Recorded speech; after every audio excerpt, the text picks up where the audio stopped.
네, 더불어민주당은 한미 정상 간 통화 내용 유출 사건과 관련해 자유한국당 강효상 의원의 출당과 제명 조치를 거듭 요구했습니다. 이에 대해 한국당은 적반하장이라고 반발했습니다. 국회 취재기자 연결합니다. 한지희 기자.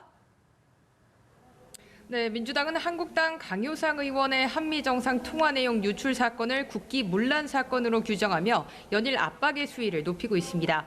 이인영 원내대표는 한국당을 향해 서훈 국정원장과 양정철 민주연구원장의 사적 만남을 빌미로 강효상 의원의 국가기밀 유출 사건을 물타기하지 말라고 경고했습니다. 그러면서 강 의원에 대한 출당과 제명 조치 등 엄정한 조치를 취하라고 강하게 촉구했습니다. 민주당이 검찰 고발에 이어 강 의원을 국회 윤리위원회에 제소하자 한국당도 반격에 나섰습니다. 나경원 원내대표는 전임 정권의 군사기밀을 들춰내고 한일 위안부 합의 내용도 공개했는데 남이 하면 유출이고 내가 하면 폭로인지 적반하장이라고 쏘아붙였습니다.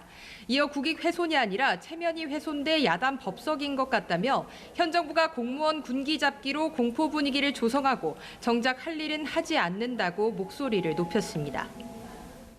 네, 서훈 국정원장과 양정철 민주연구원장의 만찬 회동을 둘러싸고 한국당이 총선 개입 의혹까지 제기했는데 민주당은 정치 공세라고 일축을 했다고요.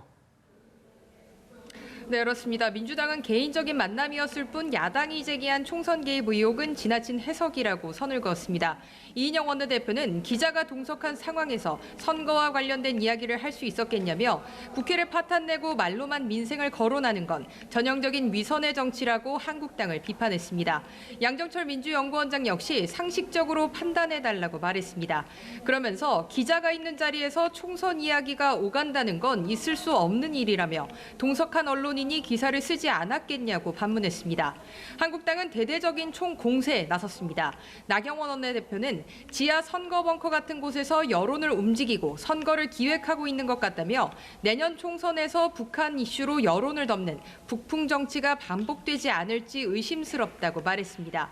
이어 총선 선거 개입 시도로 정치 퇴보의 먹구름이 드리워졌다며 정치적 중립 의무를 위반한 국정원장은 당장 사퇴해야 한다고 맞섰습니다. 한편 바른미래당 내부 갈등이 혁신위원회 구성 문제로 옮겨간 것 같은데 상황이 어떻습니까? 네, 혁신위원회 운영 방식을 둘러싼 바른미래당의 논쟁은 정권 혁신위와 외부 인사 혁신위 중에서 어떤 혁신위로 갈 것인지를 두고 갈렸었는데요. 오늘 오전에 바른미래당 선출직 최고위원들이 정병국 의원을 위원장으로 하는 정권혁신위원회에 구성할 것을 뜻을 모았습니다. 오신환 원내대표와 바른미래당 최고위원 5명은 기자회견을 열고 정병국 정권혁신위가 바른미래당 내분을 수습하는 마지막 방안이라는 데 뜻을 모았다고 말했습니다. 정병국 혁신위를 통해 손학규 대표의 단계적인 퇴진을 끌어내겠다는 뜻으로 해석됩니다. 하지만 손학규 대표는 정병국 정권혁신위를 정치 공세로 규정하고 절대 굴복하지 않겠다고 거부했습니다.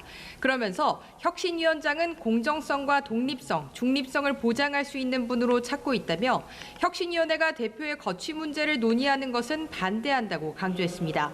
손 대표가 거부 의사를 고수하면서 혁신위 설치 등을 놓고 당내 갈등의 골은 더욱 깊어질 것으로 보입니다. 지금까지 국회에서 연합뉴스TV 한지입니다.